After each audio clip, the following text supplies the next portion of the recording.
करे, ऐसा कोई मकसद ही नहीं था। एक्सीडेंटली इस बिजनेस में मेरा जर्नी स्टार्ट हुआ और मेरा ये विश्वास है दोस्तों, यहाँ पे 95% से ज्यादा लोग ऐसे होंगे जो इस बिझनेस में ऍक्सिडेंटली जुड चुके. ठरवून कोणी येत नाही की या बिझनेस मध्ये आल्यानंतर लगेच टीसी बनायचं, ये टीसी बनायचं, डीटीसी बनायचं, झटटीसी बनायचं, एसटीसी काहीच माहिती नसते. काय टीसी, जब हम पहली बार सुनते हैं टीसी तो हमें ऐसा लगता है कि साला रेलवे का कुछ टीसी है. तो सबसे पहले ये रैंक वगैरह कुछ समझ में नहीं आता. हम जुड़ते हैं, किसी जान पहचान वाले ने हमें बताया प्लान के बारे में, किसी प्रोग्राम में हमें बिठाया और उस प्रोग्राम की ऐसी कुछ तस्वीरें थी, कुछ घटनाएं थी जो हमें अच्छी लगी, ऐसा नो, या फिर उस प्लान देने वाले में ऐसी कुछ खूबियां थी जो हमें अच्छी लगी और इसलिए हमने 5,000, 7,000, 10,000 रुपए देके इस बिजनेस को एक्सीडेंटली ज्वाइन किया. कुछ लोग तो ऐसे भी होते हैं जिसने बोला तू कर, उसको ना बोल सके इसलिए भाई ये ले. मुझे कंपनी से कोई लेना देना नहीं है, प्रोडक्ट से कोई लेना देना नहीं है. तू ये 5,000, 7,000, 10,000 ले और मेरा पीछा छोड़. तू बोल रहा है इसलिए मैं कर रहा हूं. यस और नो? तो ऐसी ही एक्सीडेंटली जर्नी मेरी भी स्टार्ट हुई दोस्तों. ये पूरे लाइफ में मेरे लाइफ के दो ऐसी घटनाएं हैं जो जिसके बारे में आपसे थोड़ा सा डिटेल्स बात करूंगा आगे. सबसे पहले घटना मेरी लाइफ की, मेरे पिताजी का देहांत. मेरे पिताजी को कैंसर था. मेरे पिताजी का देहांत, जिस घटना ने मेरे लाइफ को तसनस कर दिया था. और दूसरी घटना मेरी लाइफ की, मेरी शादी. ये दो ऐसी घटनाएं थी मेरे लाइफ में जिसने मुझे बहुत कुछ नॉलेज दिया. अभी आप बोलेंगे साला शादी के बाद क्या नॉलेज मिलेगा? तो शादी के बाद भी नॉलेज मिलता है. कैसे मिलता है मैं आपको समझाने की कोशिश करूंगा. तो इस दौरान मेरे लाइफ में ऐसी दो घटना घटी है जिस घटना के कारण इस बिजनेस के तरफ में थोड़ा सा आकर्षित हुआ यूं, एक दिन मैं मेरे घर पे बैठा था, दोपहर का समय था और दोपहर के समय में मेरे डोर की बेल बजी. मैं प्रोफेसर था, 54,000 महीने का सैलरी था. जिला शिक्षण प्रशिक्षण संस्था डाइट परमनी में मेरा नौकरी चल रहा था. और दोपहर का टाइम में एक बंदा मेरे घर पे आ गया, जान पहचान वाला था. तो अंदर आया, पानी पिया, चाय पिया और चाय वगैरह पीने के बाद उसने एक काले बैग में से कुछ पेपर निकाले. पेपर काढतात ना, हाँ तसे पेपर काढले आणि पेपर काढून मुझे प्लान देने की उसने कोशिश की. तो सबसे पहला हमारा प्लान कहां से शुरू होता है? एक गोला. तो उसने भी पहला एक गोला निकाला.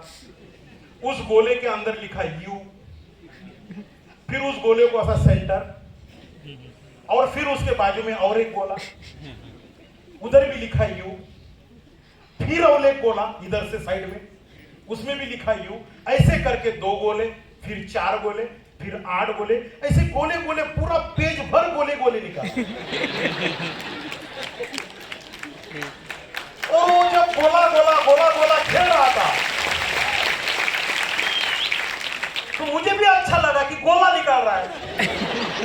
मैं भी अच्छा असं होतं का? अरे वाह, छान, मस्त, ग्रेट. मैं भी उसको रिस्पॉन्स दे रहा था, गोले गोले गोले गोले गोले. जब पूरा प्लान उसने समझाया, ईमान से बात करता हूं दोस्तों, कुछ भी नहीं समझ में आया. लेकिन जब पूरा प्लान होने के बाद उसने बोला ये गोली की कीमत 10,000 और 3 गोली की कीमत 30,000. तब मेरे पेट में बड़ा गोला निकला.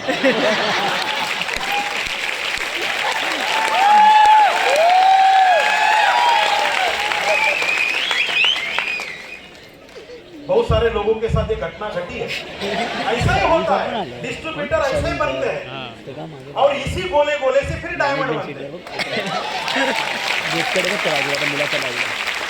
तो जैसे उसने मुझे बोला कि सर आपको 30,000 रुपए का ज्वाइनिंग करना है, तो मैंने सबसे पहले उसको बोला तू कब से काम कर रहा है? तो बोला सर कुछ नहीं, 8 दिन हो गए। तो ये जो तू गोले गोले गोले गोले निकाला था, 2,10,000 की बात कर रहा था, तुझे कितना मिला? तो उसने बोला सर कुछ नहीं मिला, अभी तक काम तो शुरू हो चुका है। तो फिर मैंने बोला साले तू भी बंद कर और मुझे भी मत जुड़वा, क्योंकि ये चलने वाला नहीं। फिर मैंने 2-4 उसको ऐसे एग्जांपल दिए, वो फलाना वो बिस्ताना, तेरे को पता नहीं क्या, वो ऐसा हुआ वो ऐसा हुआ, पेपर में तूने सुना नहीं क्या, तू काय को आया, मेरे पास क्यों आया, ऐसे बहुत सारा मार्गदर्शन मैंने उसको करना शुरू किया। क्यों मार्गदर्शन करना शुरू किया? कि जो बंदा मुझसे ये गोले गोले की बात कर रहा था, वो बंदा मेरे से उम्र में भी छोटा था, एजुकेशन में भी कम था, और नौकरी सैलरी में भी कम था। कि जो बंदे ने मुझे जोड़ा दोस्तों ये गोले गोले निकाल के, वो बंदा मेरा स्टूडेंट था।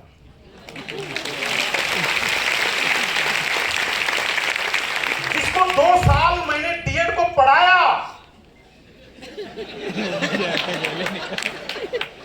आपके साथ भी घटना होगी, आपको किसी ऐसे बंदे ने जोड़ा होगा जो आपसे उम्र में छोटा है, सब कुछ है, सब आप उससे बहुत बड़े हो। तो जब कोई आपसे कोई उम्र में छोटा हो तो आप उसको ज्ञान देते हो। मैंने भी उसको ज्ञान दिया। वो जो लैंग्वेज में मैंने बात किया, क्योंकि स्टूडेंट था तो मैंने उस लैंग्वेज में उससे बात किया। तो आधा घंटा 1 घंटा हमारा बहस चला दोपहर के समय। वो बोल रहा था अच्छा है, मैं बोल रहा था बुरा है, वो बोल रहा था आप करोगे तो अच्छा होगा, मैं बोल रहा था तू भी मत कर। ऐसा हमारा डिस्कशन चल रहा था। और फिर 1-1.5 घंटे के बाद उसको भी सीनियर ने समझाया था। ये सीनियर लोग बड़े चतुर होते हैं, अपने डाउनलाइन को ऐसा परफेक्ट तैयार करके भेजते हैं।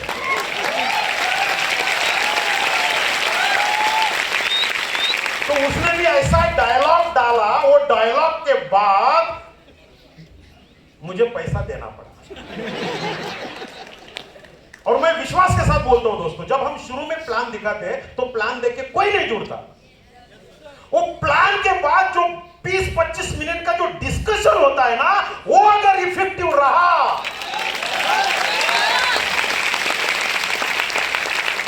तब काम बनता है, तब काम बनता है। तो 1 घंटा बात करने के बाद वो बच्चा मेरे से बात किया, बोला सर मैं बड़े विश्वास के साथ आपके घर आया था और किसी को कमिटमेंट करके आया था, मेरे सीनियर को, कि आज मैं कुछ ना कुछ करके लाऊंगा, और जब तक आप 30,000 रुपए नहीं दोगे तब तक मैं आपसे घर से हिलूंगा भी नहीं। और ये सेंटेंस मेरी बीवी ने सुना जो किचन में थी। जैसे ये सेंटेंस मेरे बीवी ने सुना, वो बाहर आ गई और उसने बोला मराठी में, ओ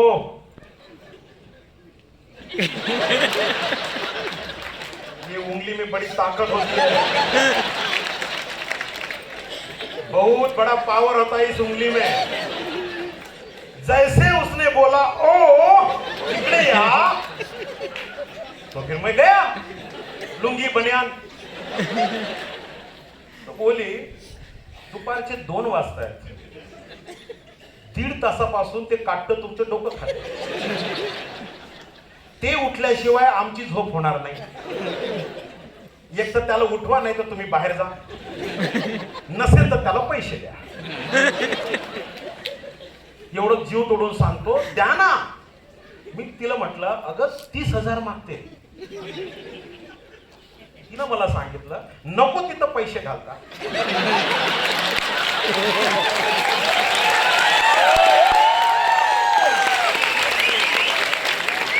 समजलंय का?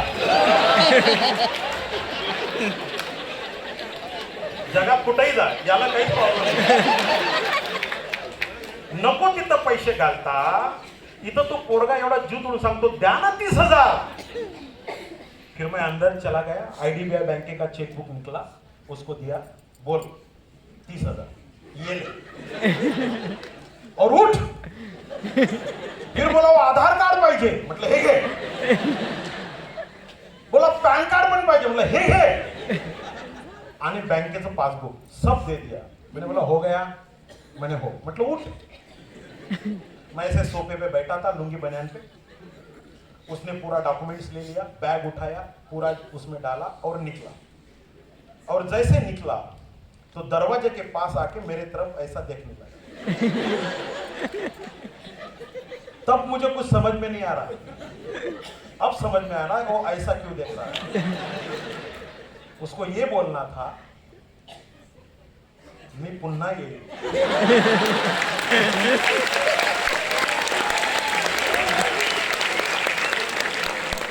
आता या वाक्यानं अख्ख्या महाराष्ट्रात धुमाकूळ घातलेला आहे।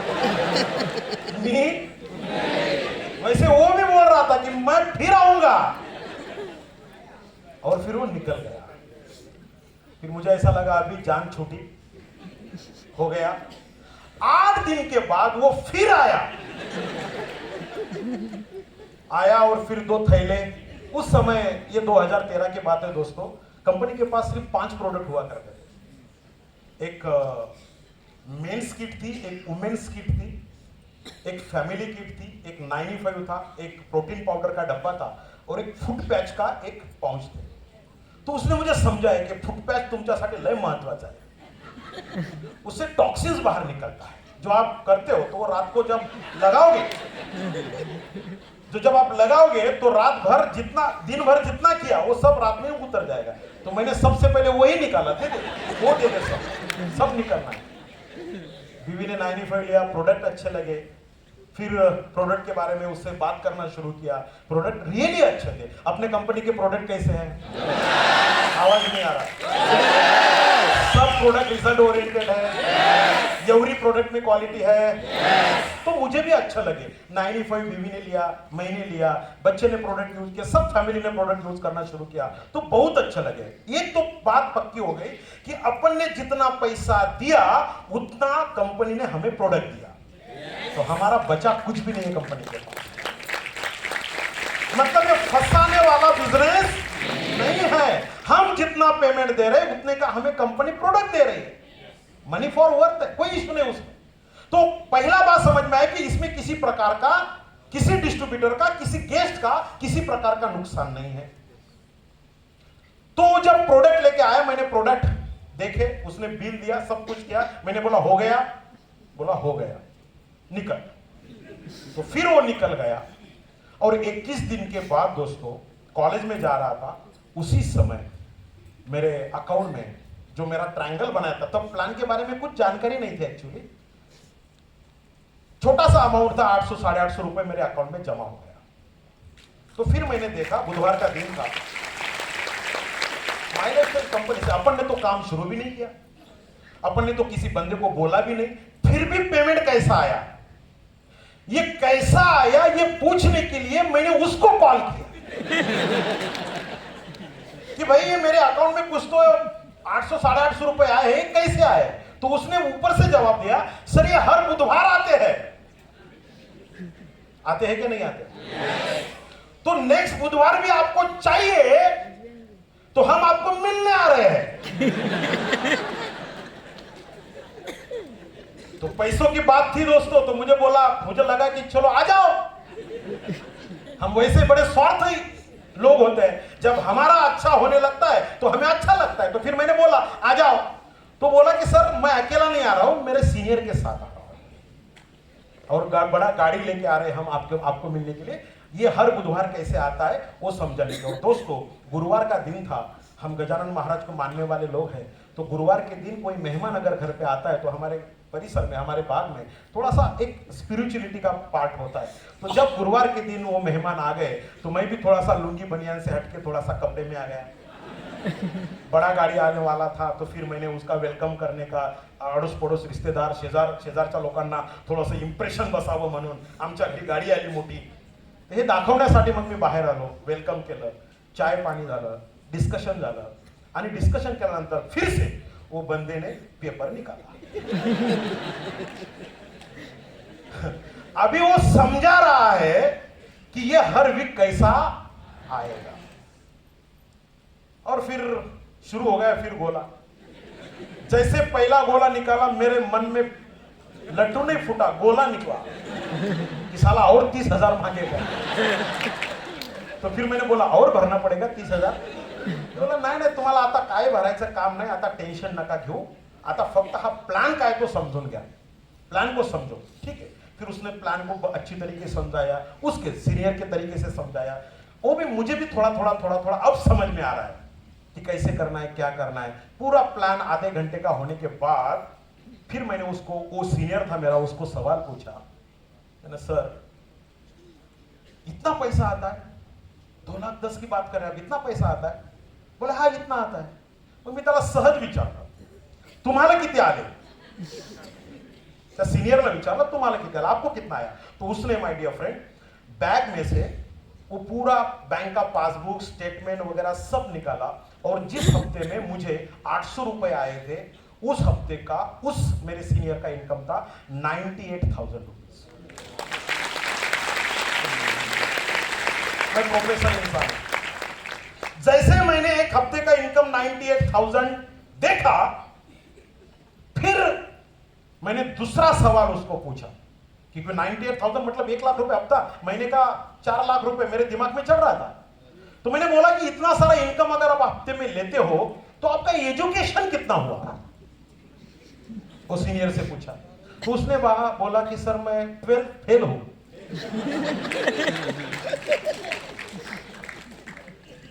तो फिर मेरी जो पैर की जमीन थी दोस्तों वो खिसक। मैंने बोला साला 12th फेल। उसने और मुझे पूछा कौन सा सब्जेक्ट गया होगा, तो आपके बोलने से ऐसा लगता है आपका इंग्लिश गया होगा। तो उसने इंग्लिश का मार्कशीट भी दिखाया, ये देखो सर आपने सही बोला, मेरा इंग्लिश ही गया था। और फिर मैंने सोचना शुरू किया, यार 12th फेल बंदा इस बिजनेस में हफ्ते का 98,000 ले रहा है, 12th फेल।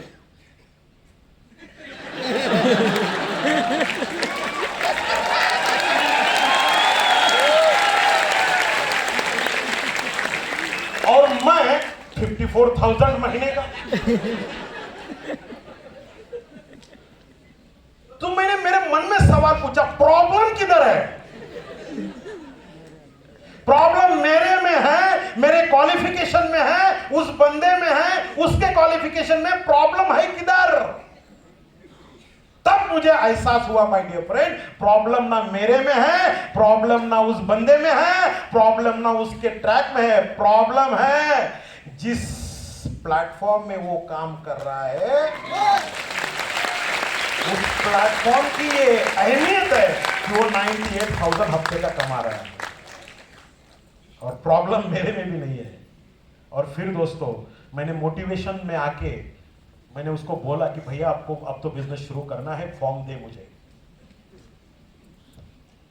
फूक लो। वो जो स्टूडेंट ने मुझे ज्वाइन किया था उसको बोला 100 फॉर्म दे, कल से अपना कार्यक्रम शुरू, लाइन से लोग खड़ा करेंगे, साला इतना बड़ा टीम बनाएंगे, इतने इसके जैसा इनकम चाहिए, 98,000 चाहिए।